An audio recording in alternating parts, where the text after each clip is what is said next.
Hi, welcome to Recipes Tested. My name is Brianna Robinson, and today I'm going to be doing a 2-for-1 kind of special here for these recipes. I'm going to be making an orange and vanilla bread pudding using an Easter bread recipe for the bread part of the bread pudding.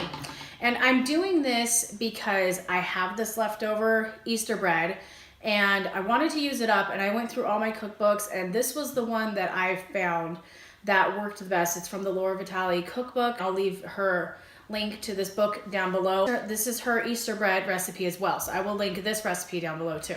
And this orange vanilla bread pudding mimics the flavors from the Easter bread in my opinion. But this bread is really great because it doesn't have a lot of sweetness to it, and so I feel like it's going to be a great companion with the bread pudding. So give me a thumbs up if you guys like my kind of renditions every once in a while of these two different type of recipes.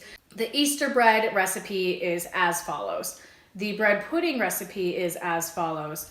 Minus, I'm not using a brioche bread, I'm using the Easter bread. That's the only difference. So I hope that you guys like it. Send me some love if you do. And if you guys are curious to see how this turns out, just keep watching and I'll get testing. So I started off with my custard by measuring out my milk and my heavy cream and added that into my bowl with brown sugar and regular white sugar and the zest of my orange. And I made sure just to get the zest and none of the white parts. And I tried to get as much of it as I possibly could. I really love having fresh zested stuff in there, and got the back too. And then I used good quality vanilla extract. This is stuff that I make. It doesn't even compare to the store-bought stuff. Look it up on Google if you want to make it because it's bomb. And then I added some salt and whisked it together. And this took a little bit longer than it should have. I think that I wish that I would have whisked the eggs before I added in everything else because it kind of got hard to mix them all together.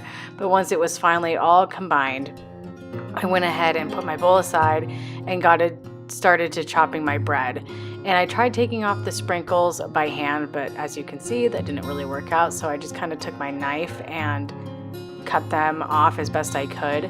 And I wanted to take the sprinkles off because I didn't want the artificial flavors of the sweeteners from the sprinkles to compete with anything in the custard or the Easter bread itself. So I just went and chopped those off.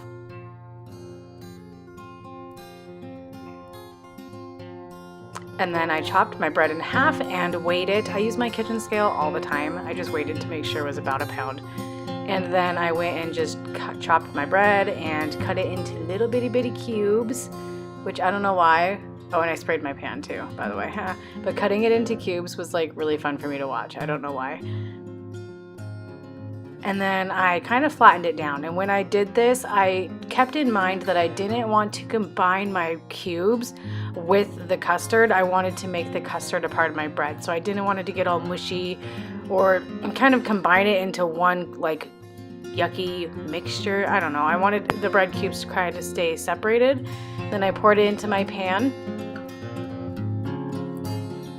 And then I leveled it out, covered it, and popped it in the fridge for 2 hours. And after 2 hours, I baked it for 1 hour and let it cool. All right, guys, so this is what it looks like after it baked. It doesn't really look all that different actually, but texturally it does have a little bit of crunch on it. And I've let it cool for about 10-15 minutes, so I'm gonna go ahead and give you guys a taste and let you know how this one turned out. It smells really good. The orange scent is really coming through.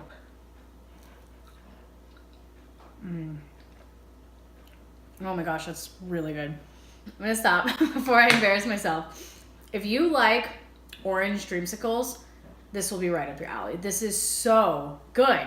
It's really nice and creamy because I used that stale bread and it's soaked in the custard.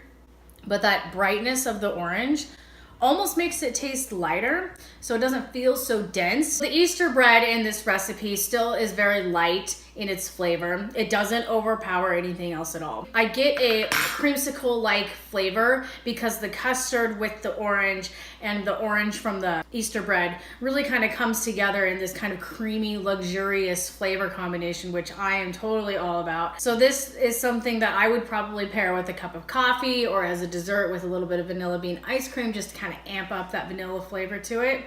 So let me know if you guys give this one a try and leave me any requests down below.